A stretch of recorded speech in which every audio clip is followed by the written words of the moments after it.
Hello friends, good morning. मेरा नाम महेश भास्कर है। आज जो बेसिकली अपन क्लास करने वाले हैं पब्लिक एडमिनिस्ट्रेशन की टॉपिक नंबर 2 पे होगी। पहला टॉपिक अपने फिनिश कर लिया है, इसका आंसर राइटिंग का प्रोग्राम जल्दी अपन शुरू करेंगे। पर टॉपिक फर्स्ट अपना फिनिश हो गया है। आज जो बात करेंगे वो टॉपिक नंबर 2 पे बात करेंगे। टॉपिक नंबर 2 आपके लिखा हुआ शक्ति, सत्ता, प्राधिकार, उत्तरदायित्व, प्रत्यायोजन। इसका मतलब आपके टॉपिक नंबर 2 यूनिट नंबर 2 में 5 बातें लिखी हुई जिनको अपने को डिस्कस करना है।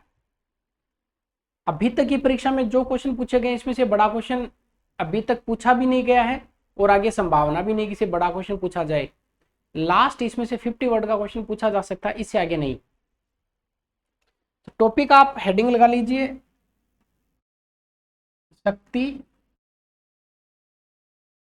सत्ता, वैधता, उत्तरदायित्व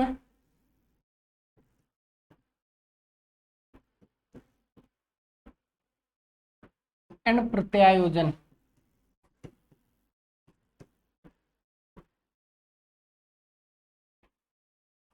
कुल मिला के 5 टॉपिक अपन को डिस्कस करना है। शक्ति, सत्ता, वैधता, उत्तरदायित्व एंड प्रत्यायोजन।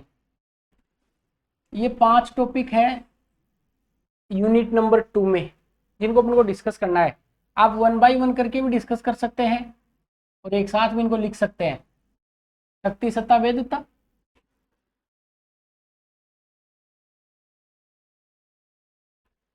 सत्ता को प्राधिकार भी लिखा होता, कोई खास बात नहीं है इसमें।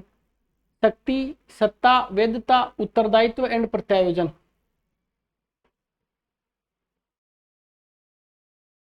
सबसे पहला काम ये होता है कि इसके प्रीवियस ईयर क्वेश्चन कौन कौन से आए हुए हैं और अब आगे क्वेश्चन कौन कौन से बन सकते हैं। तो प्रीवियस ईयर क्वेश्चन अपन देख लेते हैं इस वाले टॉपिक से, टॉपिक नंबर 2 से। ये 5वां टॉपिक नहीं है, ये टॉपिक नंबर 2 है। 5 इसमें ध्यान रखिए, सब टॉपिक इसमें लिखे हुए हैं।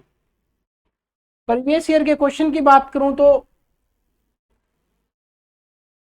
2021 में क्वेश्चन आया प्रत्यायोजन को लेकर। देखिए, मैंने आपको पहली क्लास में ये बताया था, अगर आपको ये याद है, मतलब वर्ड्स याद हैं, सिलेबस के पॉइंट याद हैं 50 शब्दों में, 60 शब्दों में, तो फिर मैक्सिमम क्वेश्चन आप अटेम्प्ट कर सकते हैं। देखिए, इस बार क्वेश्चन आया 2021 में 15 शब्दों में। क्वेश्चन क्या था? औपचारिक प्रत्यायोजन क्या होता है। इसका मतलब अगर आपको सिलेबस में याद है प्रत्यायोजन लिखा हुआ यहाँ पे, अगर प्रत्यायोजन याद है तो फिर ऑब्वियस ही बात है कि यहाँ से प्रत्यायोजन को लेकर क्वेश्चन पूछा गया है, ठीक। और इसमें भी कौन सा प्रत्यायोजन पूछा आपको? औपचारिक प्रत्यायोजन पूछा गया है। औपचारिक प्रत्यायोजन क्या है 15 शब्द में लिखना था। अपन देखेंगे प्रत्यायोजन होता क्या, डेलीगेशन होता क्या है, औपचारिक क्या होता है, अनौपचारिक क्या होता है, लिखित क्या होता है, मौखिक क्या होता है, सारी चीजें देखेंगे। तो एक क्वेश्चन आया औपचारिक प्रत्यायोजन को लेकर, तो सिलेबस से अगर याद है तो सीधा सीधा ऐसे मैच कर रहा है। दूसरी बात यहाँ पे लिखी हुई है, प्राधिकार एवं शक्ति के मध्य कोई 2 अंतर लिखिए। प्राधिकार, शक्ति, सत्ता। सत्ता को क्या बोलते हैं? प्राधिकार भी। तो क्वेश्चन बेसिकली ये था कि जो प्राधिकार है और शक्ति है, इनके बीच का डिफरेंस आपको पूछा, इन दोनों के बीच का डिफरेंस, कि प्राधिकार और शक्ति के बीच में क्या अंतर है। तो अगर आप इनके बीच का अंतर अपन करेंगे, याद हो गया तो आपके मतलब क्वेश्चन डायरेक्ट सिलेबस से पूछा जाएंगे। मैक्स वेबर द्वारा बताए गए प्राधिकार के विभिन्न प्रकार बताइए। 2016 स्टार लगा हुआ, इसका मतलब ये मेंस में एक स्पेशल मेंस लगा था 2016 में, 2 मेंस लगे, स्पेशल वाले मेंस में पूछा गया। तो ये पूछ रहा कि मैक्स वेबर के द्वारा बताए गए प्राधिकार के विभिन्न प्रकार बताइए। मैक्स वेबर ने जो जो प्राधिकार के प्रकार बताए उनके ऊपर डिस्कस करने वाले हैं। प्राधिकार के प्रत्यायोजन का क्या अभिप्राय है, विकेंद्रीकरण से किस प्रकार से भिन्न है। इसका मतलब होता है तो प्राधिकार है, इसका प्रत्यायोजन से आप क्या समझते हैं, और ये डिसेंट्रलाइजेशन से किस प्रकार से भिन्न है। एक होता है प्रत्यायोजन, एक होता है विकेंद्रीकरण। इन दोनों में अंतर देखेंगे कि विकेंद्रीकरण क्या होता है और प्रत्यायोजन क्या होता है, इन दोनों में बेसिकली अंतर देखेंगे। जैसे पंचायती राज है वो विकेंद्रीकरण का एग्जाम्पल है, पर कलेक्टर साहब द्वारा अपना पावर एसडीएम साहब को दे देना वो विकेंद्रीकरण नहीं है, वो प्रत्यायोजन है। इसको समझ लेंगे आगे। इसके बाद ये तो आगे 15 शब्दों वाले क्वेश्चन। इसके बाद अगर थोड़ा सा आगे देखिए अपन, तो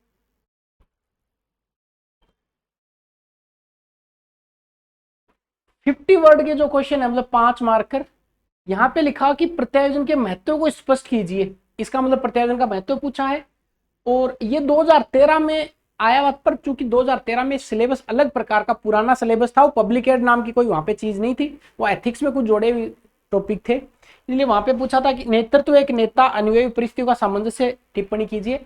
नेतृत्व लीडरशिप अब सिलेबस में ही नहीं है, इसलिए इस क्वेश्चन का कोई खास इंपॉर्टेंस रहा नहीं है। तो कुल मिला के अगर फ्रीक्वेंट देखा जाए तो प्रत्यायोजन से 1 क्वेश्चन,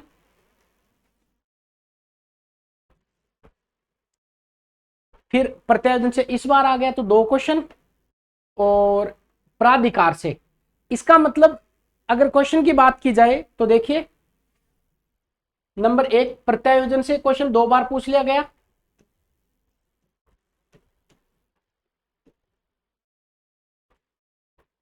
दूसरा, सत्ता से क्वेश्चन पूछा, शक्ति व सत्ता के मध्य अंतर।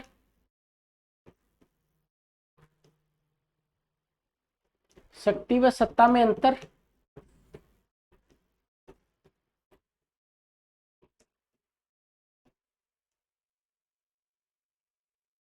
इससे 2 बार क्वेश्चन पूछ लिया, इसे पूछ लिया।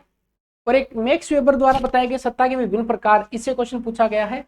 मैक्स वेबर द्वारा बताए गए प्राधिकार के विभिन्न प्रकार, तो एक मैक्स वेबर वाला, तो वापस एक सत्ता से क्वेश्चन आ गया, सत्ता से। अब इससे क्या आइडिया होगा, इससे आइडिया ये होगा कि परीक्षा में जो क्वेश्चन पूछा जा रहा है वो एक तो प्रत्यायोजन से तो पूछा ही जा रहा है बार बार, और एक पूछा जा रहा है सत्ता से। अब ऐसा नहीं है कि शक्ति वेदता उत्तरदायित्व से क्वेश्चन नहीं पूछा जाएगा, पर असल में देखा जाए ना तो उत्तरदायित्व से कोई खास क्वेश्चन बनता ही नहीं है, इसलिए एग्जामिनर पूछे क्या। प्रत्यायोजन और विकेंद्रीकरण में इस बार अंतर पूछ सकता है, मैं स्वाभाविक जो संभावित क्वेश्चन वो लिखता हूँ, देखिए आएंगे उसमें से। ये क्वेश्चन तो हो गए, अगर आप चाहें कि हम इसका स्क्रीनशॉट ले लें या फिर इसको लिख लें तो मैं, ये तो टॉपिक आप ऊपर हेडिंग लगा लीजिए। और ये वाले क्वेश्चन है, ये 15 शब्दों वाले क्वेश्चन है, आप इसका चाहे तो स्क्रीनशॉट ले सकते हैं। औपचारिक प्रत्यायोजन किसे कहते हैं, प्राधिकार एवं शक्ति के मध्य कोई 2 अंतर इंगित कीजिए। मैक्स वेबर द्वारा बताए गए प्राधिकार के विभिन्न प्रकार बताइए। प्राधिकार के प्रत्यायोजन का क्या अभिप्राय विकेंद्रीकरण से किस प्रकार से भिन्न है।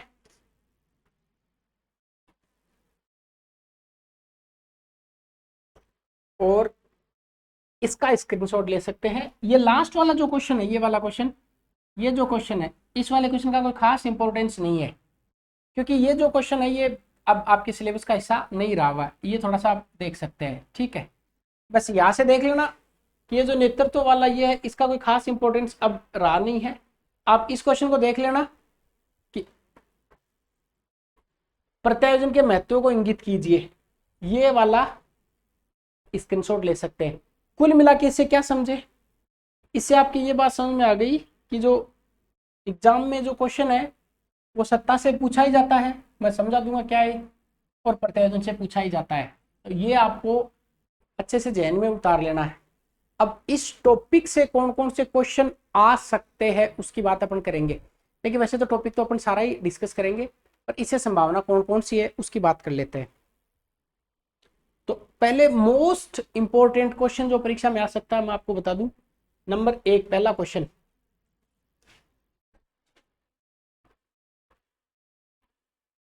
प्रत्यायोजन व विकेंद्रीकरण में अंतर स्पष्ट करो।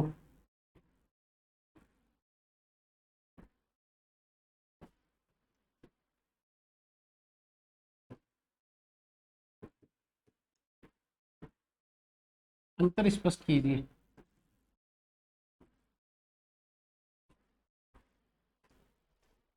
पांच नंबर का तो नहीं बन सकता, क्योंकि 5 नंबर में बहुत सारे पॉइंट चाहिए। 2 नंबर का क्वेश्चन यहां से आ सकता है, ये 2 नंबर का, या फिर 15 शब्द।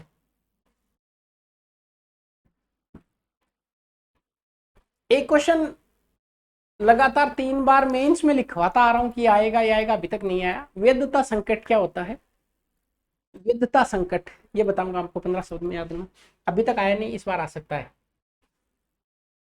वैधता संकट,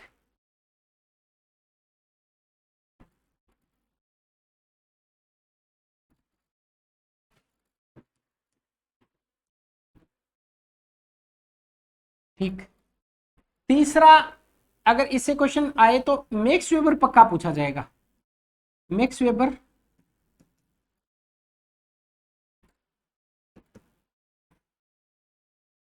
मैक्स वेबर शक्ति के संदर्भ में भी पूछा जा सकता है और सत्ता या प्राधिकार के संदर्भ में पूछा जा सकता है।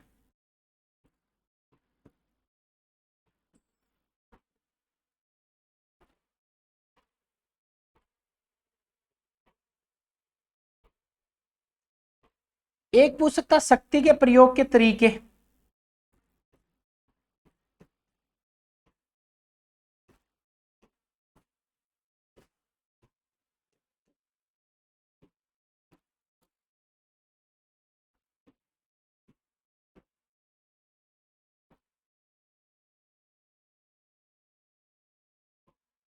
एक पूछ सकता है सत्ता या प्राधिकार के स्रोत।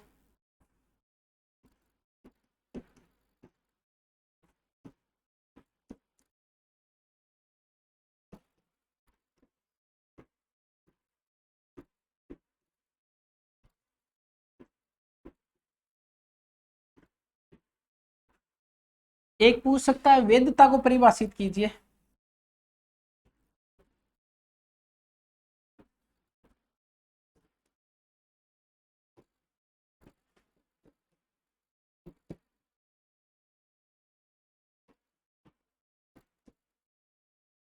एक पूछा जा सकता है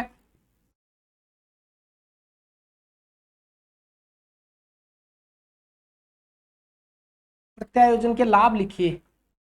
प्रत्यायोजन क्या है? प्रत्यायोजन को, डेलीगेशन को परिभाषित कीजिए।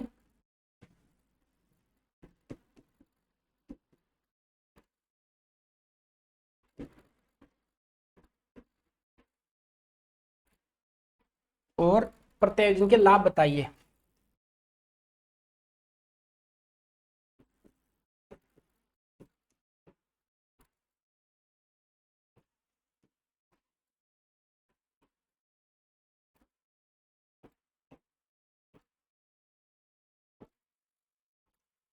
कुल मिला के ये 8 क्वेश्चन, देखिए 8 तो क्वेश्चन, मैं थोड़ा साइड में हो जाता हूं। प्रत्यायोजन व विकेंद्रीकरण में अंतर, वैधता का संकट, मैक्स वेबर ने शक्ति व सत्ता को किस प्रकार से परिभाषित किया, शक्ति के प्रयोग के तरीके बताइए, सत्ता या प्राधिकार के स्रोत बताइए, वैधता को परिभाषित कीजिए, प्रत्यायोजन को परिभाषित कीजिए और प्रत्यायोजन के लाभ बताइए। ये तो 8 क्वेश्चन तो याद करने, पर साथ में एक चीज जरूर याद रखना है।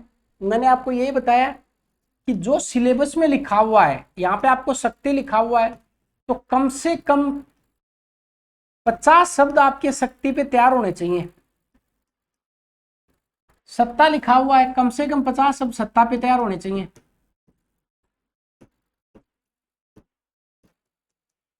वेदता लिखा हुआ है तो कम से कम 50 शब्द वेदता पे तैयार होने चाहिए।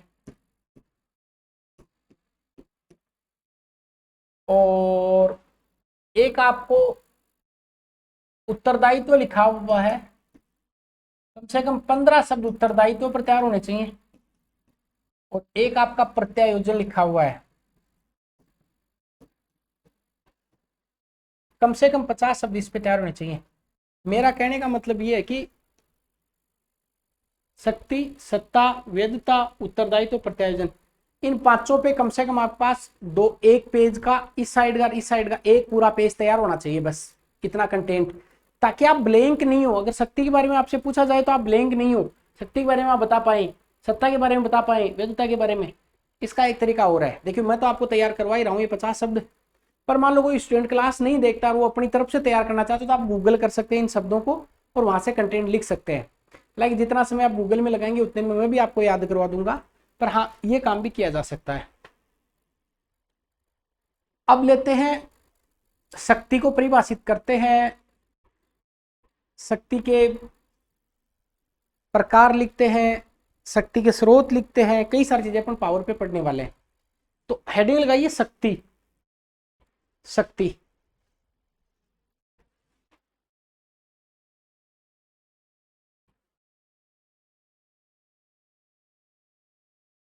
तो पहला काम तो यही होता है कि जब भी शक्ति आए तो आपको शक्ति के बारे में कम से कम 15-50 शब्द आपके जहन में होने चाहिए। जैसे शक्ति है क्या असल में। ये जो टॉपिक है, ये टॉपिक थोड़ा सा फिलोसॉफिकल टॉपिक है, मतलब ये टॉपिक पॉलिटिकल साइंस में है असल में। 12वीं क्लास की पॉलिटिकल साइंस आरबीएससी किताब का शायद तीसरा चैप्टर ये है मेरे हिसाब से, जो भी तीसरा होता है दूसरा देख लेना। तो वहां पे लिखा हो शक्ति, सत्ता, वेदता। देखिए ये दो तीन सेंस में इसको समझते हैं अपन, बहुत देसी भाषा में। एक होता है शक्ति, एक है सत्ता, एक है वेदता। इसको समझते हैं तीनों शब्दों को, और तीनों शब्दों को अपन बहुत व्यवहारिक तरीके से क्लियर करने का प्रयास करते हैं। शक्ति का मतलब ये होता है कि आपके पास में बल है, पावर है, पावर। ये पावर कैसे भी प्रकार का हो सकता है।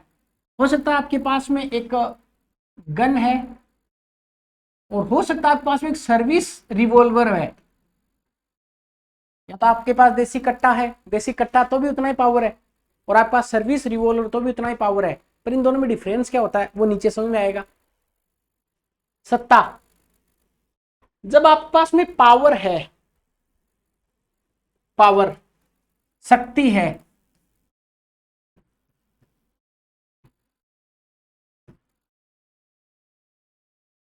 इस शक्ति को आप मान के चलिए कि ये जो पावर ये वैलिडेट हो जाए, ये सत्ता आपकी शक्ति जो वेद हो जाए तो सत्ता कहलाती है।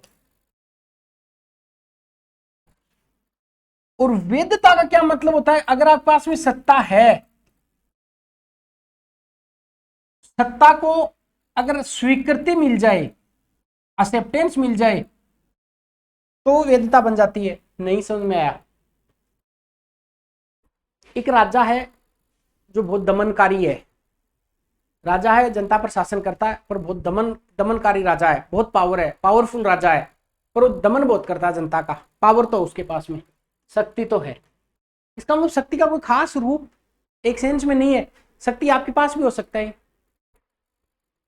आप घर पे हैं और छोटे भाई बहन को डांट रहे हैं, पावर तो आपके पास में भी है ही।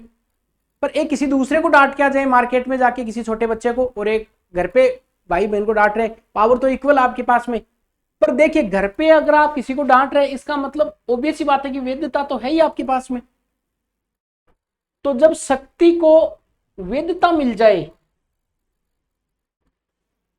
मुख्यमंत्री, प्रधानमंत्री जब पावर में रहते हैं तो ठीक है, सत्ता में रहते हैं तो ठीक है, पावर में रहते हैं, सत्ता में रहते हैं तो ठीक है। दूसरी तरफ विपक्ष में चले जाते हैं तो विपक्ष वाले क्या कहते हैं, हमें एक बार सत्ता में आने दो। तो आदमी तो वही रहा ना। जैसे मान लेते हैं कि अभी अपने यहाँ कांग्रेस की गवर्नमेंट है, माननीय गहलोत साहब सीएम है, और वसुंधरा जी विपक्ष में है, सामने बैठे हैं। वसुंधरा जी ये कहते हैं कि हमें सत्ता में आने दीजिए। इसका क्या मतलब हुआ, इसका मतलब ये हुआ कि पावर तो हमारे पास आज भी उतना ही है, पर पावर की वैलिडिटी नहीं है। हमारे पावर की क्या है, वैलिडिटी नहीं है हमारे पास में। एक बार वैलिडिटी आने दो। और वैलिडिटी कैसे मिलती है, वोट के द्वारा। जनता बोल देती है कि हाँ ये वैलिडेट है, तो वैलिडिटी मिल जाती है। बात समझ में आ गई ना। पावर तो आज भी एक कागज पे वसुंधरा जी सिग्नेचर करते हैं, एक पे गहलोत जी सिग्नेचर करते हैं।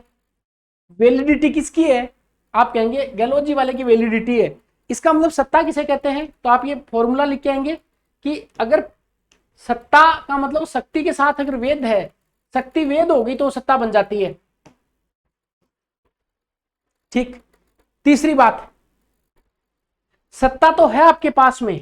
जैसे आपके पास में पाकिस्तान में सत्ता तो है, जो भी प्रधानमंत्री राष्ट्रपति है, पर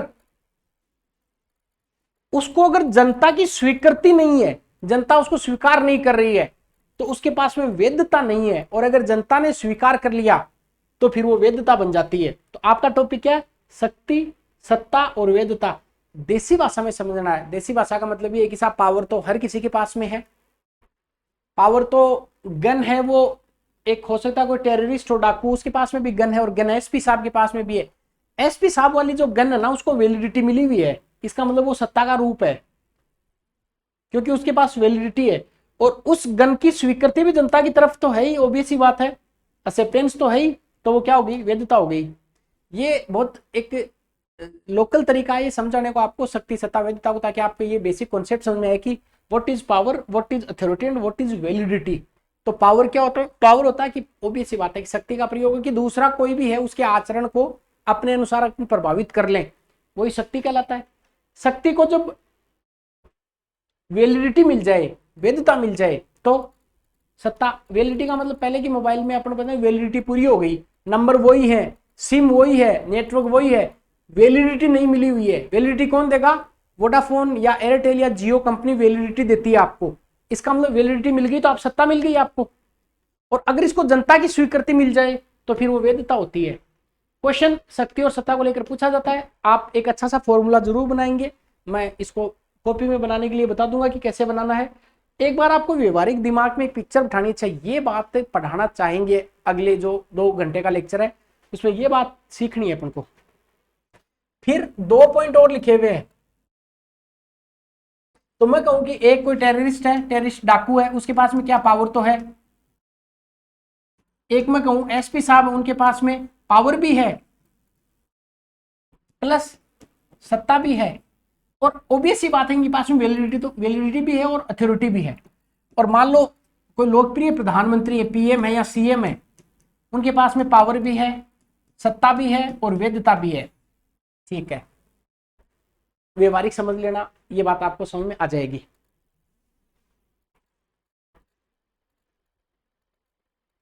अब 2 पॉइंट और है, एक पॉइंट है उत्तरदायित्व है, एक है प्रत्यायोजन।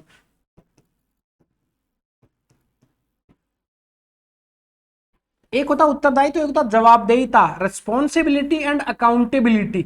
उत्तरदायित्व है, उत्तरदायित्व को खास समझाने की आपको भी जरूरत नहीं है, क्योंकि उत्तरदायित्व का मतलब होता है कि आपको किसी कार्य के लिए, किसी पद के लिए रिस्पॉन्सिबल बनाना उत्तरदायित्व कहलाता है। कि आप इस कार्य के लिए उत्तरदायी हैं, आप इस पद के लिए उत्तरदायी हैं, आप फला संगठन के लिए उत्तरदायी हैं, आप फला पॉलिसी के लिए उत्तरदायी हैं, ये तो उत्तरदायित्व। ये क्या होता है, प्रत्यायोजन। और इसके साथ ही एक शब्द और समझ लेते हैं, विकेंद्रीकरण, ताकि आपके सिलेबस का पॉइंट समझ में आ जाए।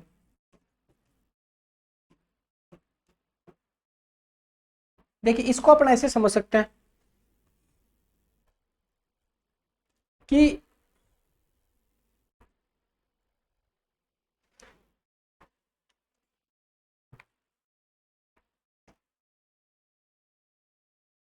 डीएम साहब है, कलेक्टर साहब है, और उनके पास में जो कुछ कार्य हैं, असाइंस हैं, वो एडीएम साहब को दे देते हैं या फिर एसडीएम साहब को दे देते हैं।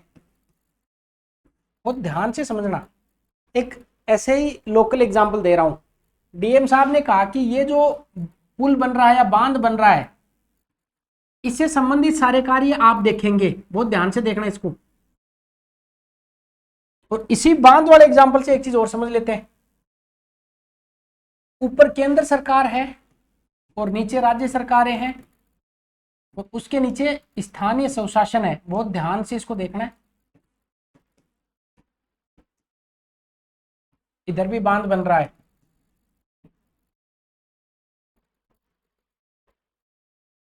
डीएम साहब ने कहा कि मैं बिजी हूं और सारे फंक्शंस में, तो बांध वाला काम आप संभालेंगे। इसका मतलब डीएम साहब ने अपने कार्य का क्या कर दिया, प्रत्यायोजन किया है, प्रत्यायोजन, डेलीगेशन किया है। और मान लेते हैं कि एडीएम साहब ने इस कार्य में लापरवाही करी, अच्छे समझना है, और बांध टूट गया या जो भी है, इसमें कुछ गड़बड़ हो गई, अब जिम्मेदार कौन होगा इसका, यस डीएम साहब। बस इधर देखिए, केंद्र सरकार ने एक प्रोजेक्ट लगाया जैसे बांध का, इसने कार्य का विकेंद्रीकरण ही कर दिया, शक्ति का विकेंद्रीकरण। स्थानीय स्वशासन देखेंगे, यहां प्रत्यायोजन हुआ है या विकेंद्रीकरण हो रहा है, और बांध टूट गया, जिम्मेदार कौन होगा, अब केंद्र सरकार नहीं होगी, तो स्थानीय स्वशासन, क्योंकि विकेंद्रीकरण हुआ है। बहुत लोकल एग्जाम्पल से ये समझ लिया आपने। विकेंद्रीकरण का मतलब होता है कि जिसको पावर, उत्तरदायित्व दे दिया, ये खुद जिम्मेदार होगा। तो शक्ति के साथ में यहाँ पे उत्तरदायित्व भी आ रहा है, कार्य दिया तो उत्तरदायित्व भी यही है। पर प्रत्यायोजन में कार्य तो सौंप दिया, पर उत्तरदायित्व इसी व्यक्ति का बना रहता है जो व्यक्ति कार्य को असाइन करता, कार्य को सौंपता है। इसमें कोई डाउट मेरे हिसाब से नहीं होना चाहिए कि आपको इंटरव्यू बोर्ड ये पूछे या मेंस में लिखना हो कि उत्तरदायित्व प्रत्यायोजन को एक लाइन में परिभाषित करो, तो आप कहेंगे सर विकेंद्रीकरण का मतलब होता है डिसेंट्रलाइजेशन, मतलब ये इंग्लिश में होता है। और इसका अर्थ ये होता है कि अगर आप कार्य सौंप रहे तो उसके साथ में उत्तरदायित्व है, जिसको सौंपा जाता है उसी का उत्तरदायित्व होता है, मतलब इसको कोई लेना देना नहीं है। जबकि प्रत्यायोजन में अंतिम जो उत्तरदायित्व है वो इसी का बना रहता है जो कार्य सौंपता है। ये 5 शब्द मैंने आपको सिखा दिए हैं, इसी पे अपना पूरा टॉपिक चलेगा।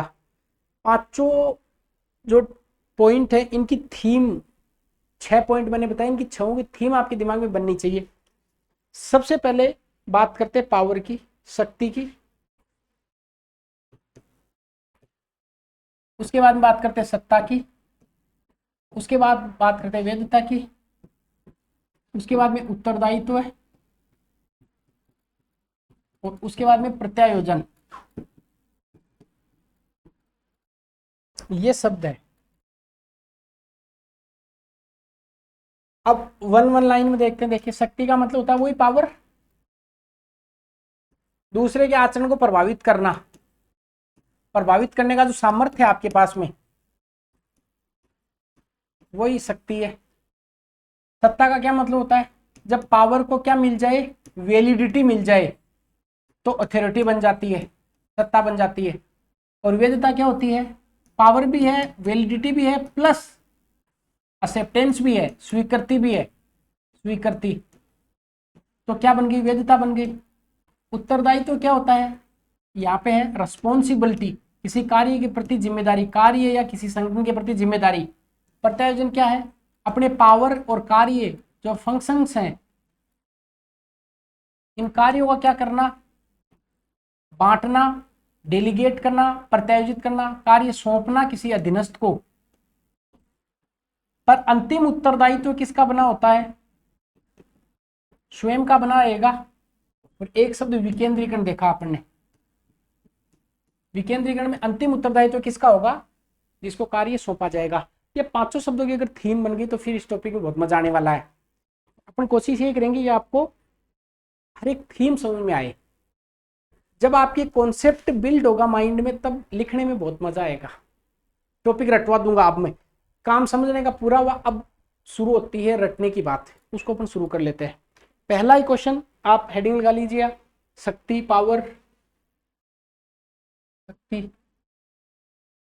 परीक्षा में 15 शब्दों में पूछ ले, शक्ति को परिभाषित कीजिए। शक्ति को परिभाषित कीजिए तो आप कहेंगे कि शक्ति दूसरे के आचरण को अपने लक्ष्य के अनुसार प्रभावित करने की क्षमता है। मैं हूं और मेरे पास गाड़ी है, सामने वाले के पास गाड़ी है, दोनों आपस में आमने सामने गाड़ी आ गई, इधर से गाड़ी आ गई, इधर से गाड़ी आ गई। ये ज्यादा ताकतवर है भाई, हाथ में कड़ा वड़ा पहन रखा है, आगे गन रखी हुई है। इधर ये तो बहुत सामान्य से कोई छोटी मोटी अल्टो सी कार है, लिए सामने है, साइड कौन देगा आप बताइए। आपको पहले पता लगे साहब इधर कोई फॉर्च्यूनर या कोई बड़ी कोई ओडी कार है, इधर अल्टो कार है। अब साइड कौन देगा, आपको पता लगे साहब अल्टो वाला ही देगा, फॉर्च्यूनर वाला साइड तो नहीं देगा। पर आप क्या, आप दिमाग लगा लेते सर क्या पता अल्टो वाला कोई ज्यादा पावरफुल हो, गाड़ी छोटी लेके आए हो, वो तो ठीक है, इतना क्यों जाना, अपन को तो समझने के पर्पज से देखना है। इसका मतलब ये जो अक्ष नाम का व्यक्ति है, इसने वाई को प्रभावित किया, अर्थात अक्ष नाम के व्यक्ति ने इसके आचरण को प्रभावित कर लिया, किसके अनुसार, इसका जो लक्ष्य था सीधा जाने का उसके अनुसार। बस ये परिभाषा हो गई कि शक्ति दूसरे के आचरण को अपने लक्ष्य के अनुसार प्रभावित करने की क्षमता है, कैपेसिटी है। दूसरे का जो आचरण है ना उसको अगर आप प्रभावित कर दो, प्रभावित तो कोई भी कर सकता है, पर आपको जैसा चाहिए वैसा प्रभावित कर लो, इसी का नाम शक्ति है। अर्थात शक्ति का अगर दूसरा तात्पर्य देखें तो जो दूसरे अन्य व्यक्ति हैं उनके व्यवहार को कंट्रोल करना, उनके व्यवहार को नियंत्रित करने की क्षमता है। मैं क्लास में आया, 20 बच्चे हैं, शोर कर रहे हैं, क्लास में आया, मेरे हाथ में बड़ा सा डंडा था, जैसे क्लास में सारे चुप, इसका मतलब वो दूसरे सामने जो बैठे हुए हैं उनके व्यवहार को मैंने कंट्रोल कर लिया। या मैं चाहता था क्लास में जब आया तब कि बच्चे चुप रहे, ये मेरा लक्ष्य है कि बच्चे चुप हों, और इसके लिए मुझे उनके व्यवहार को प्रभावित करना है। प्रभावित करने का मतलब वो चुप हो जाएंगे, इसी का नाम शक्ति है। तो अगर आपको परिभाषा की फॉर्म में लिखना हो तो आप लिखेंगे कि शक्ति दूसरे के आचरण को अपने लक्ष्य के अनुसार प्रभावित करने की क्षमता है, या दूसरे के व्यवहार को निर्देशित या फिर कंट्रोल करना, नियमित करना या नियंत्रित करने की क्षमता है। साथ में देखो क्या गेम खेलना आपको, चूंकि आपकी कॉपी प्रोफेसर साहब चेक करेंगे पब्लिक एड के, उनको ये मैसेज देना कि आप खुद स्टूडेंट रहे हुए हैं पॉलिटिकल साइंस या पब्लिक एड के, जैसे आप कह देंगे फिर ऐसे लिख देंगे, आपको पता है साहब मैक्स वेबर का नाम आ रहा है, लॉसवेल भी जुड़े हुए हैं, कैटलिन भी जुड़े हुए हैं, एक विचार का नाम फंसा के आ जाना कि मैक्स वेबर ने भी शक्ति को परिभाषित किया है। तो एग्जामिनर को लगेगा यार आपको पता है कि कोई मैक्स वेबर नाम का आदमी भी पब्लिक एड में हुआ है, पॉलिटिकल साइंस में हुआ है, और इसी से एग्जामिनर थोड़ा सा प्रभावित होता है। हालांकि ये तरीके यूट्यूब पे बताना और फिर ये ऑनलाइन क्लास में बताना थोड़ा सही नहीं है, पर कुछ मार्क्स गेन करने के तरीके होते हैं। अब ये तो सभी को पता लग गया है, 1000 बच्चे क्लास देख रहे हैं तो फिर 1000 के 1000 को पता लग गया और 1000 मेंस दे रहे, फिर इसलिए कुछ टेक्निक ऐसी होती हैं जिनसे आपके औरों से 5-10 नंबर तो पक्के आते ही हैं। और 5-10 नंबर का महत्व है आपको तब समझ में आएगा जब सही में आप फाइनल लिस्ट में सिलेक्ट होंगे।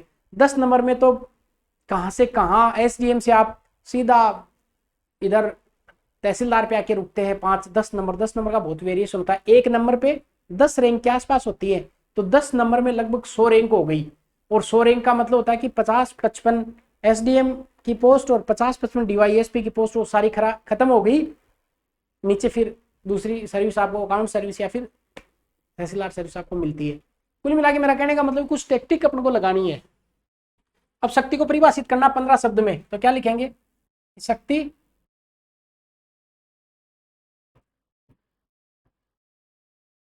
दूसरों के आचरण को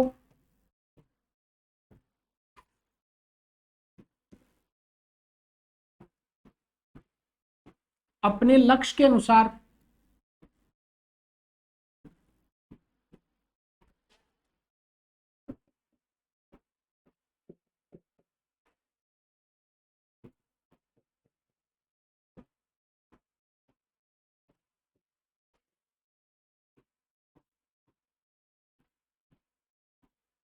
प्रभावित करने की क्षमता है। ठीक, एक लाइन और लिख सकते हैं, अर्थात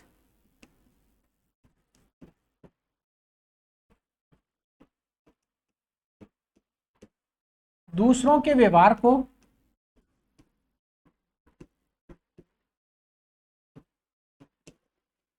नियंत्रित करना,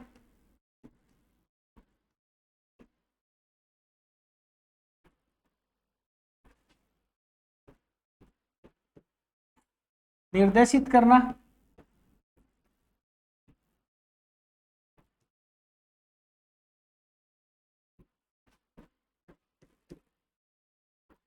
या विनियमन करना।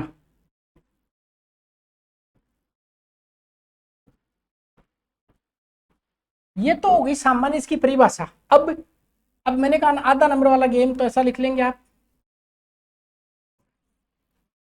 नीचे मैक्स वेबर ने भी, अब वो परिभाषा नहीं लिखनी मैक्स वेबर की, मैक्स वेबर या फिर लासवेल या फिर कैटलिन ने भी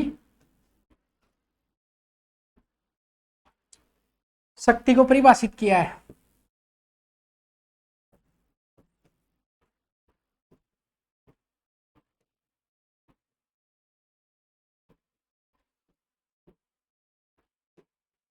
मान लो आपका मन और भी नहीं माने तो फिर आप एक फॉर्मूला लिखेंगे, ये तो शक्ति तो हो ही गई।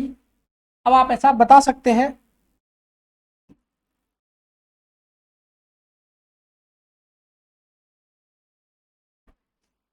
हालांकि इतना स्कोप बचेगा ही नहीं परीक्षा में। यहाँ पे लिखेंगे सत्ता, तो लिखेंगे शक्ति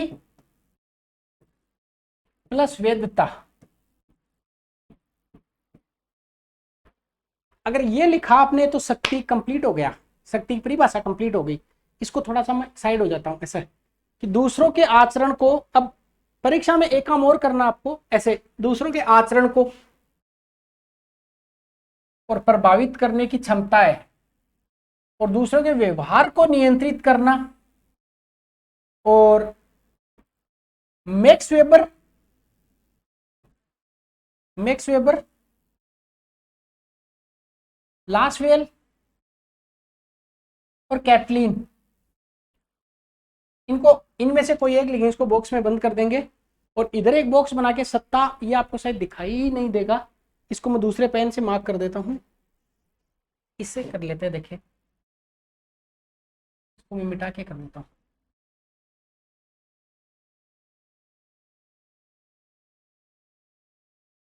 शक्ति तो आपने बता ही दिया एग्जामिनर को, अब सत्ता और बता देंगे थोड़ा सा। सत्ता बराबर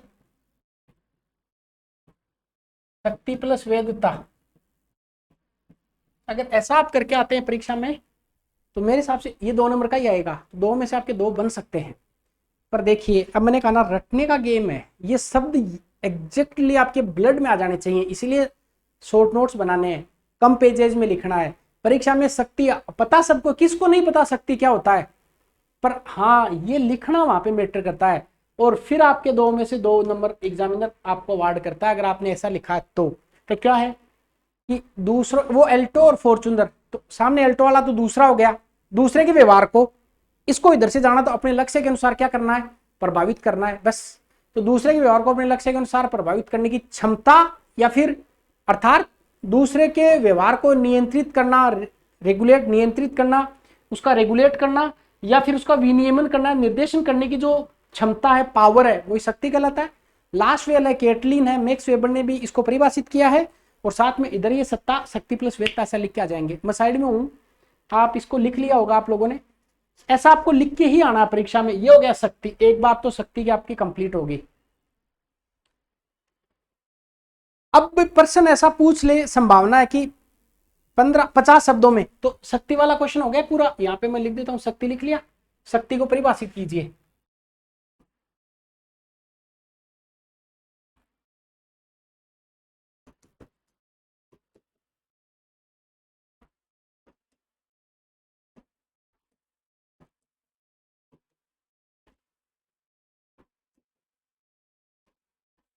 शक्ति को परिभाषित कीजिए, तो यह आपने उत्तर लिख के आना है। अब बात करते हैं अगला। अगला क्वेश्चन है शक्ति को लेकर कि व्यवहार में परिवर्तन की दृष्टि से शक्ति के प्रकार। अगर किसी को अब व्यवहार की बात आई तो ऐसा क्वेश्चन आ गया, मैं पहले क्वेश्चन लिखता हूं, समझाता हूं, फिर आगे बढ़ते हैं। क्वेश्चन नंबर 2,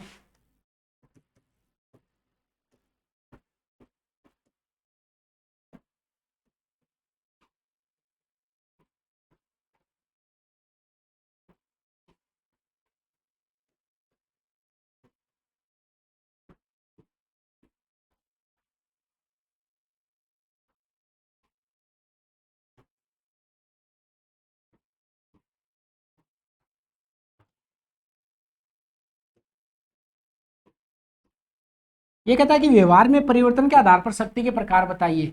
तो सीधा कुछ नहीं करना, आंसर पे आना है, इसकी कोई भूमिका नहीं लिखनी है। इसका मतलब कि शक्ति के प्रकार पूछ रहा है, इसको अंडरलाइन करना है, मतलब ये समझना है। शक्ति के प्रकार पूछे हैं, शक्ति के तो बहुत सारे प्रकार हो सकते हैं। व्यवहार में परिवर्तन के आधार पर गोल्ड हेमर नाम के एक विचारक हुए हैं, गोल्ड हेमर, उन्होंने कहा कि साहब 3 प्रकार होंगे, बल, प्रभुत्व, चातुर्य, ये 3 चीजें हैं। मतलब व्यवहार में परिवर्तन के आधार पर शक्ति के प्रकार, तो ऐसे लिखेंगे व्यवहार परिवर्तन। इसको आंसर को कैसे लिखना है, व्यवहार परिवर्तन ऐसे बीच में लिखना है, व्यवहार परिवर्तन, ये तो बीच में लिखना है।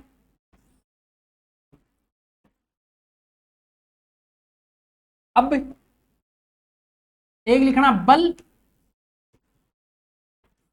दूसरा लिखना प्रभुत्व है,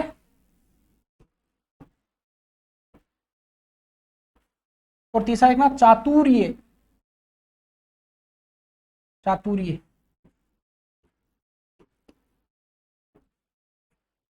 बस क्वेश्चन आपका उत्तर पूरा हो गया है।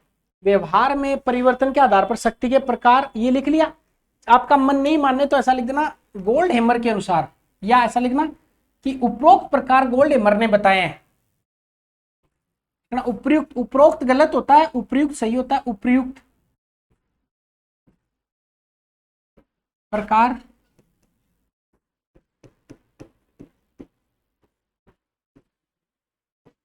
गोल्ड हैमर ने बताए।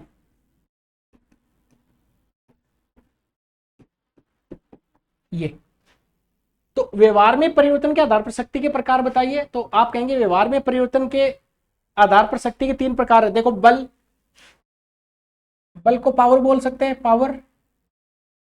इधर चातुर्य, टेक्टिक, प्रभुत्व, डोमिनेंस। कुछ भी याद करना पर पहले बल आएगा, फिर प्रभुत्व आएगा, फिर चातुर्य आएगा। ये याद करना आपको कि किसी दूसरे के व्यवहार को प्रभावित कर सकते हैं।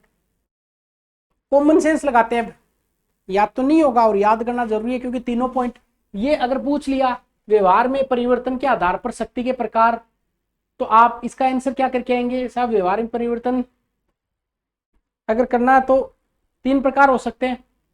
क्या क्या हो सकते हैं?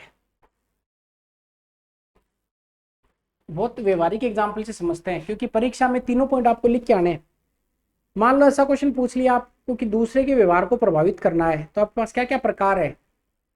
तो जैसे एक कोई छोटा बच्चा आपके सामने, समझ लेते हैं, छोटा बच्चा है और उसके पास में चॉकलेट है और आपको वो चॉकलेट चाहिए, पर वो छोटा बच्चा देगा नहीं आपको चॉकलेट।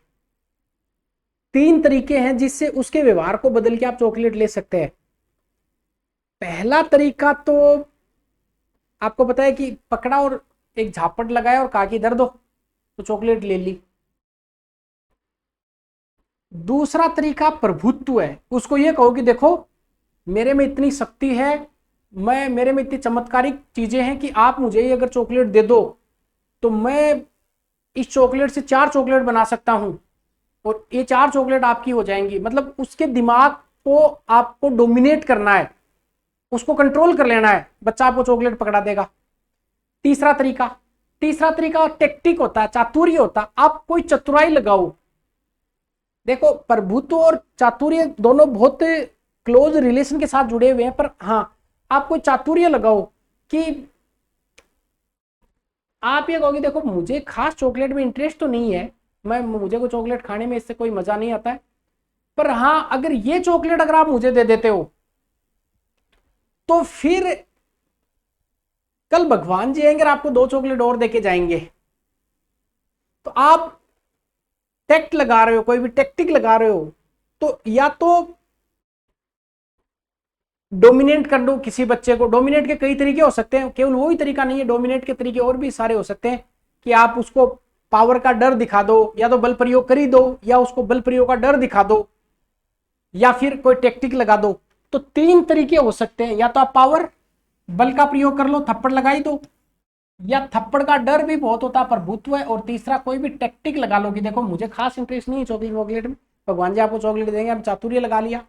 या आपने कह दिया कि अगर आप मुझे चॉकलेट दोगे तो इसका मैं कुछ जादू दिखा सकता हूं, और ये वाला बल। अब आपको क्वेश्चन पूछा जाए कि बताओ व्यवहार में परिवर्तन की दृष्टि शक्ति के प्रकार कितने हैं, तो आप कौन सा व्यवहार में परिवर्तन की दृष्टि शक्ति के 3 प्रकार है, ये आपको समझ में आ गए। पर मैक्स वेबर ने इसको 2 प्रकार से विभाजित किया है। तो क्वेश्चन अगर पूछ लिया जाए कि मैक्स वेबर के अनुसार शक्ति के प्रकार, वेरी वेरी इंपॉर्टेंट है, परीक्षा में पूछा जा सकता है। 2 बातें अभी तक क्लियर होगी। तीसरी बात, हेडिंग लगाओ मैक्स वेबर के अनुसार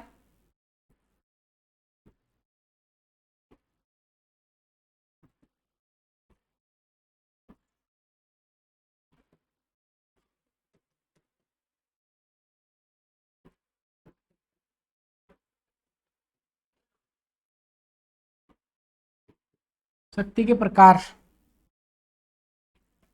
तो देखिए मैक्स वेबर ने शक्ति को 2 प्रकार से विभाजित किया है। दोनों में याद करा देता हूं आपको। एक औचित्य पूर्णता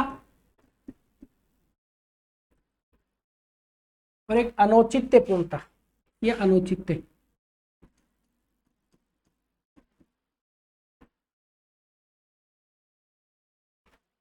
तो क्वेश्चन पूछा जाए कि मैक्स वेबर के अनुसार शक्ति के प्रकार बताओ, तो मैक्स वेबर ने शक्ति को दो प्रकार से विभाजित किया है, औचित्य और अनौचित्य। अनौचित्य का तो कोई खास मतलब यहाँ पे है नहीं, पर औचित्य को आगे उन्होंने तीन भागों में बांटा है, एक परंपरा, एक करिश्मा और एक तार्किकता। तो औचित्य को फिर आगे तीन भागों में बांटा, याद हो जाएगा।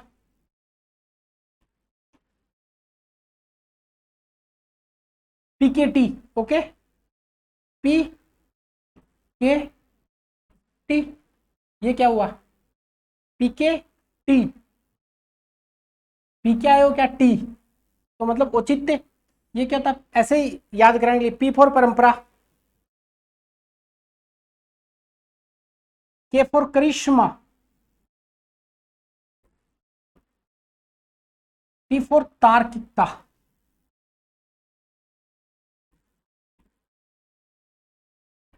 परीक्षा में इतना लिख दिया तो काम चल गया है। काम चल गया इसका मतलब ये है कि आपको अगर परीक्षा में ये पूछा जाए, और अनौचित्य का तो केवल एक ही है, वो दमन है, केवल इसका खास मतलब नहीं, दमन। अगर परीक्षा में पूछा जाता आपको मैक्स वेबर ने शक्ति के प्रकार बताओ, और आपने ये कह दिया कि सर मैक्स वेबर ने शक्ति को दो भागों में बताया है, एक औचित्य एक अनौचित्य। औचित्य को तीन भागों में, औचित्य क्या, औचित्य पीके टी, पीके टी पीने का कोई औचित्य नहीं है, तो औचित्य में पीके टी है, परंपरा, करिश्मा और तार्किकता। इसका मतलब ये है कि सब परंपरा का मतलब ये होता है कि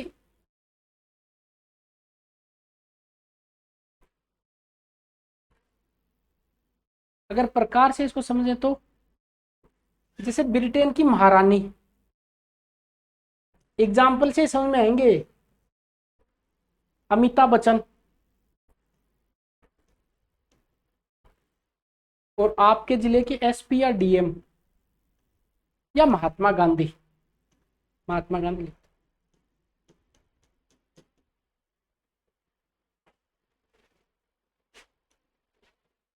महारानी का मतलब जैसे ब्रिटेन की महारानी है, महारानी के पास जो पावर है, उस पावर का असल सोर्स क्या है, परंपराएं।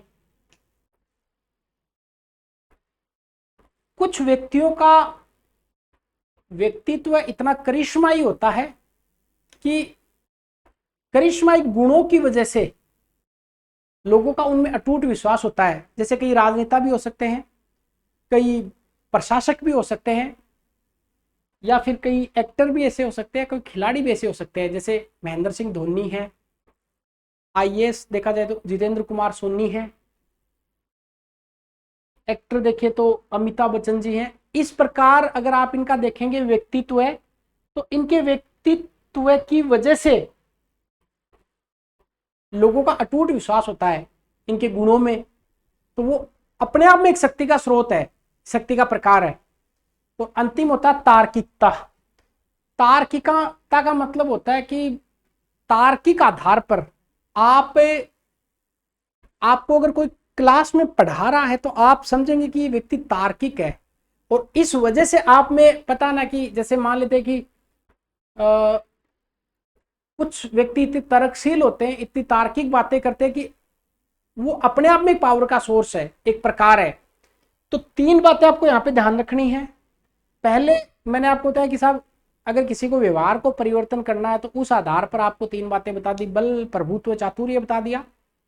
अब आपको परीक्षा में पूछ लिया जाए कि मैक्स वेबर के अनुसार शक्ति के प्रकार बताओ, तो आप कहेंगे सर मैक्स वेबर ने दो प्रकार बताए, एक औचित्य बताया है, एक अनौचित्य बताया है। औचित्य को फिर आगे तीन भागों में, परंपरा, करिश्मा और तार्किकता, और अनुचित्य का एक ही बताया, वो दमन बताया है।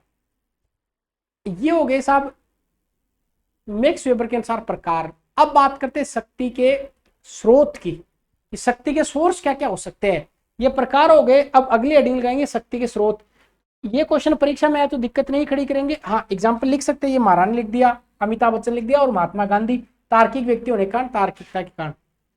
हालांकि इतना इसको परीक्षा में देखो मिलता ही नहीं है। क्यों? मैं इसका एक व्यवहारिक और एग्जाम्पल दे दूं। मेंस की कॉपी आपकी, आपको पता है साहब, 4 लाइन आएंगी। जो क्वेश्चन मैंने लिखाया है इसको मैं बिल्कुल प्रामाणिकता के साथ कहता हूं कि इसमें केवल 4 लाइन आएंगी। ये या क्वेश्चन पूछा नहीं जाएगा, या पूछा जाएगा तो 4 लाइन में पूछा जाएगा। 4 लाइन में आपको ये पूछ लिया कि साहब मैक्स वेबर के अनुसार शक्ति के प्रकार बताओ, तो आप सीधा सीधा यहां पे लिखेंगे मैक्स वेबर। अगर नंबर लेने हैं तो, अदरवाइज तो फिर आप मैक्स वेबर ने निम्नलिखित प्रकार बताए हैं यहां तक आ जाएगा, फिर 2 प्रकार बताएंगे और वो आधा नंबर दे देगा।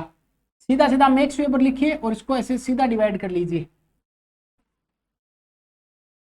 यहां पे लिखेंगे औचित्य, और ये आपको अभ्यास करना पड़ेगा आंसर राइटिंग का, तब आएंगी चीजें। और यहाँ पे अनौचित्य,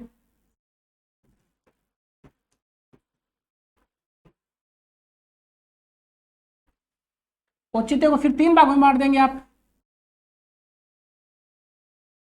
यहाँ पे लिखेंगे परंपरा,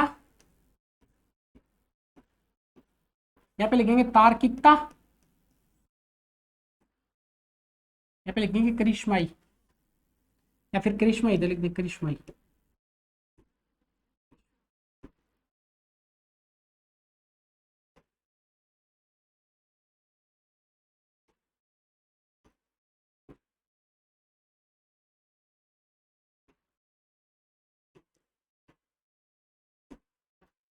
अनुचित में आप केवल लिखेंगे दमन,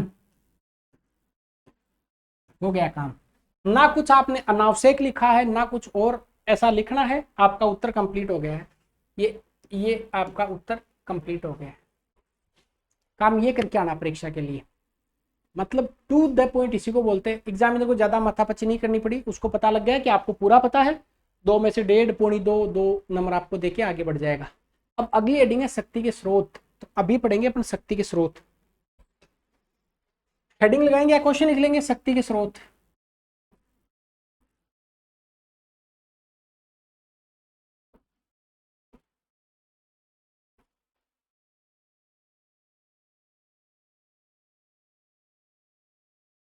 सोर्स ऑफ पावर, शक्ति के स्रोत, इसको भी मैं आपको याद करवा दूंगा।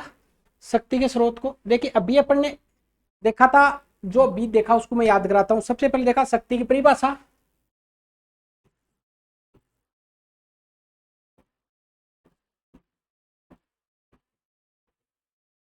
इसके बाद में देख लिया अपन ने व्यवहार परिवर्तन के आधार पर शक्ति के प्रकार, इसके बाद में देख लिया अपने मैक्स वेबर के अनुसार शक्ति के प्रकार,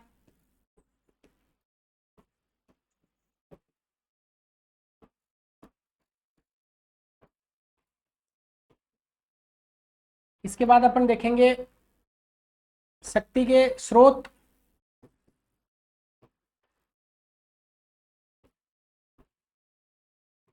फिर देखेंगे शक्ति के लक्षण, आगे देखेंगे वो इतना। परिभाषा, परिभाषा में ये अल्टो कार, ये फॉर्चूनर कार, और भी बड़े बना सकते हैं इसको। तो ये अक्स, ये वाई, ये इसके लिए दूसरा है। तो दूसरे के व्यवहार को, इसके व्यवहार को अपने लक्ष्य के अनुसार प्रभावित करना शक्ति कहलाता है। फिर क्या बताया? शक्ति को किसने परिभाषित किया? मैक्स वेबर ने परिभाषित किया। और शक्ति प्लस वेदता क्या बन जाती है? सत्ता बन जाती है। व्यवहार में परिवर्तन, छोटे बच्चे वाली चॉकलेट, तो चॉकलेट, चॉकलेट में क्या बताया? इसको 3 तरीके से, तो थप्पड़ लगा दो सीधा ही, बल प्रयोग कर दो, या थप्पड़ का डर दिखाओ उसको, प्रभुत्व है, या फिर बताओ कि भगवान जी आपको दूसरे दे देंगे, चातुर्य। फिर आ जाओ मैक्स वेबर साहब के पास में। मैक्स वेबर साहब ने 2 प्रकार बताए, औचित्य, अनौचित्य। इसमें 3 एग्जांपल, ब्रिटेन से शुरू करो, ब्रिटेन की महारानी, फिर अमिताभ बच्चन और महात्मा गांधी। ब्रिटेन की महारानी मतलब परंपरा, अमिताभ बच्चन करिश्मा, करिश्मा और अमिताभ बच्चन जी तो करिश्मा ही, और महात्मा गांधी तार्किक। अनौपचारिक में दमन आ जाएगा। तो मेरे हिसाब से यहाँ तक कोई दिक्कत आपके आएगी नहीं। अगली हेडिंग है शक्ति के स्रोत।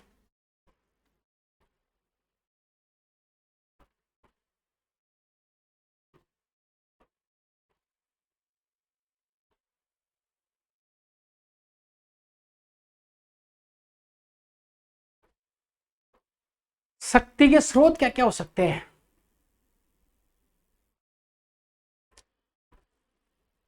एग्जाम्पल समझते हैं। आप बने आईएएस, इसी से सारा याद हो जाएगा। ठीक, आईएएस बने इसका मतलब नो डाउट आपके पास में क्या है? ज्ञान। इसको पहले लिखना नहीं, पहले समझ लेना है।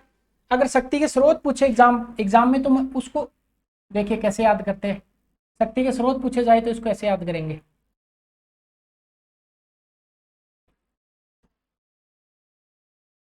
आईएएस का एग्जांपल ले रहे हैं। आईएएस के पास में क्या होता है? ज्ञान। आईएएस बना इसका मतलब इसने क्या हासिल की? उपलब्धि। इसने उपलब्धि हासिल की है तो लोगों को क्या हुआ? इसमें विश्वास।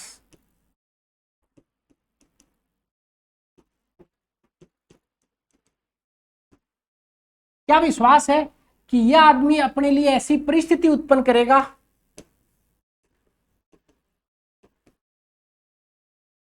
कब? जब ये सत्ता में चला जाएगा।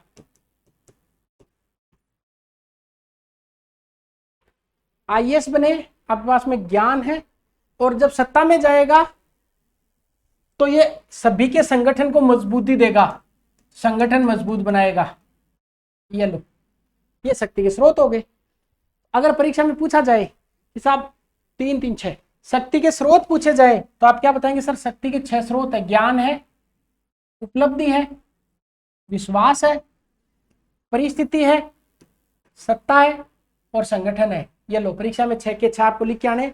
एग्जाम्पल ऐसे ही मैंने हाइपोथेटिकली एग्जाम्पल लिया, आईएएस का एग्जाम्पल लिया है कि आपको दिमाग में एक आईएएस अधिकारी का एग्जाम्पल याद रखना। बोले शक्ति के स्रोत पूछे तो आप बता दें ज्ञान है, उपलब्धि है, लोगों का विश्वास हो गया, परिस्थिति होगी, सत्ता होगी, संगठन हो गया, ये 6 प्रकार हो गए। अब ज्ञान कैसे हो सकता है? ज्ञान ऑब्वियस सी बात है कि नॉलेज है, वो व्यक्ति को अपने लक्ष्यों को पुनः प्रतिबंधित करने और मिलाने की योग्यता प्रदान करता है। उपलब्धि, उपलब्धि वैसे शक्ति का एक बाह्य स्रोत है। जो व्यक्ति जितना उपलब्धि प्राप्त करेगा, आप जितनी अचीवमेंट्स प्राप्त करोगे, आपका पावर अपने आप आपके पास होगा, लोग आपके पावर को स्वीकार करेंगे। संगठन, राज्य की एक शक्तिशाली, ऑब्वियस बात है कि जो स्टेट है वो राज्य एक शक्तिशाली संगठन है, शक्ति का स्रोत हो गया। विश्वास और विचार, ऑब्वियस बात है, आस्था की बात होती है। जिस भी आप देवता को मानते हैं, जिस भी बाबा को मानते हैं, जिनको भी आप मानते हैं, उनकी आस्था और पावर, आप मानते हैं कि वो ऑलमाइटी, उसके पास बहुत शक्ति है, हमें पावर देंगे। परिस्थितियां, कई बार ऐसा हो सकता है कि आपकी अगर खराब परिस्थिति है तो ऑब्वियस बात है कि किसी का भी पावर आप एक्सेप्ट कर सकते हैं। फिर परिस्थितियां शक्ति का एक बहुत बड़ा स्रोत होता है। आपकी वर्तमान की सरकमस्टांसेस आपकी पावर के सोर्स हैं, आपकी थोड़े दिनों बाद की परिस्थितियां आपके पावर के सोर्स हो जाएंगे। सत्ता, ऑब्वियस बात है कि अगर कम शक्तिशाली व्यक्ति है उसको भी सत्ता बहुत पावरफुल बना देती है जब उसके पास में कलम होती है। इसलिए अगर आपको सत्ता के स्रोत पूछता है तो ये लिख के आने, संभावना है कि परीक्षा में 5 नंबर का प्रश्न पूछा जाए, तो 5 नंबर का पूछा जाए तो भी आप तैयार हैं। इसको तो इधर कर देते हैं और सीधा सीधा आए पूछे तो शक्ति के अगर आपको स्रोत पूछे तो नंबर 1 लगाएंगे और ज्ञान लिखेंगे। अब इनका एलोब्रेशन आप परीक्षा में इतना कर देंगे, एक लाइन में लिख देंगे ज्ञान शक्ति का स्रोत होता है। दूसरा, ज्ञान के बाद में उपलब्धि की, व्यक्ति की उपलब्धियां। तीसरी बात है विश्वास। चौथी बात परिस्थितियां, कि अगर विकट परिस्थितियां हैं तो कम शक्तिशाली, अच्छी परिस्थितियां तो ज्यादा शक्तिशाली। 5 संगठन, राज्य अपने आप में एक शक्तिशाली संगठन है।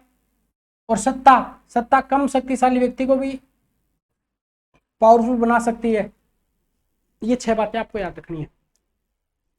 अब अगला टॉपिक है वो है शक्ति के लक्षण या फिर शक्ति की विशेषताएं। ये इंपॉर्टेंट है, परीक्षा में संभावना है कि आपसे क्वेश्चन पूछा जाए। तो अब अगली हेडिंग लगाएंगे अपन, वो है शक्ति की विशेषताएं, पर इसको अपन कल कर लेंगे। तो ये टॉपिक शक्ति थोड़ा सा बड़ा है, सत्तार, वेदता, उत्तरदायित्व, प्रत्यायन थोड़े थोड़े छोटे हैं, छोटे बड़े से वैसे कोई खास फर्क पड़ना नहीं है। आपको पूरा public ad, even third paper और सेकंड पेपर, फर्स्ट पेपर, लगभग सारे की कोशिश आपको मैं सारा याद करवा दूंगा। जो बहुत अच्छा कंटेंट मार्केट में अवेलेबल है वो आपके पास में भी तैयार हो जाएगा, इससे आपको कुछ लग भी नहीं रहा है। लगभग 1 घंटे क्लास होगी, चलिए मिलते हैं नेक्स्ट क्लास में।